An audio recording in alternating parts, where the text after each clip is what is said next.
Please welcome Jess to the stage.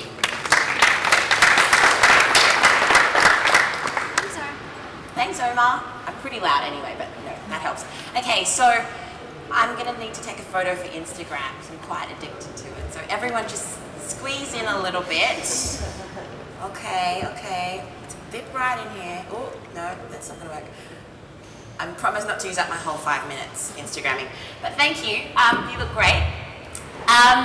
So magic. I think my first magic act today is actually making it here. I went to the Arias last night and I'm feeling a little bit rusty this morning, so cut me a little bit of slack, please.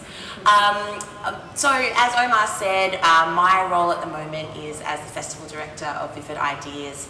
I've been lucky enough to be involved with Vivid since its inception in 2009, and prior to that I worked in magazines for about 5 years. I was the director of the Qantas Spirit of Youth Awards, or SOYA, which some of you might know as a grant program and mentorship program for creatives, and a whole bunch of other roles that were all about taking a look at and being inspired by and assessing creative ideas.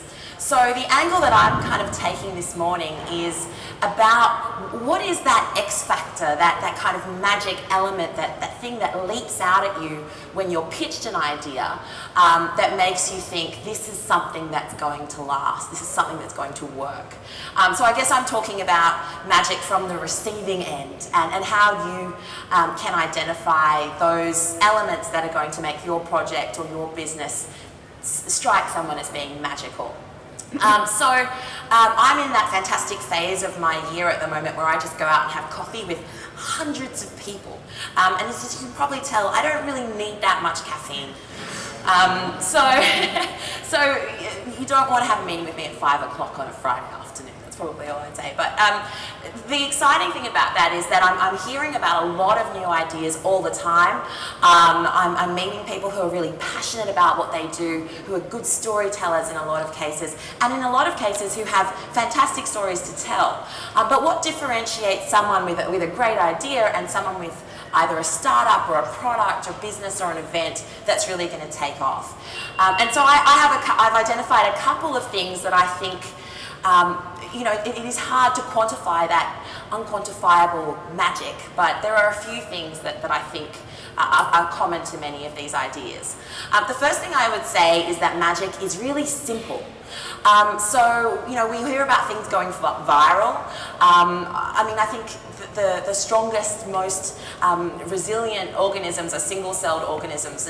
And so if you think about your idea as a single-celled organism, how do you condense it down to its bare essence, its kind of raw materials and its essential parts? And so I think that's why when we often hear about the elevator pitch, and I still think that's a really useful sort of discipline to go through. How would you explain this in one sentence? To give you an example, I met the guys from The Loop, which many of you would know The Loop, I'm sure, a few years ago, and Pip could explain it in one sentence. It's LinkedIn for creatives. Right, okay, I know what that is. And just getting your idea down to that kind of bare essentials, I think, is a really good way to know if you're onto some magic.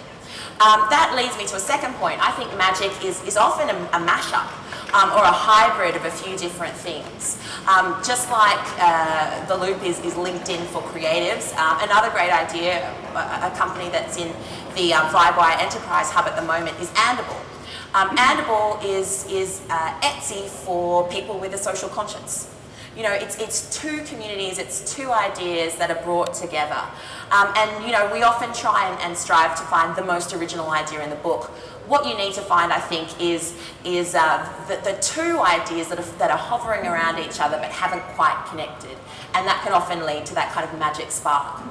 That kind of brings me to the third point, which is that sometimes magic is a little bit loose. We talk about iterative design and development in startups, and I think probably a few of you guys are from a startup background.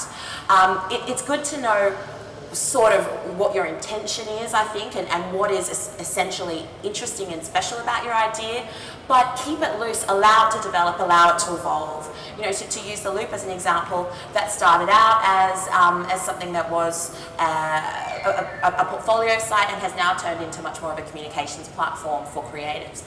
To look at Vivid Sydney, for example, it started out as really being a very tourist and public focused event, which it still really is, and it has a fantastic cut through. People understand that it's an event that's about light and music.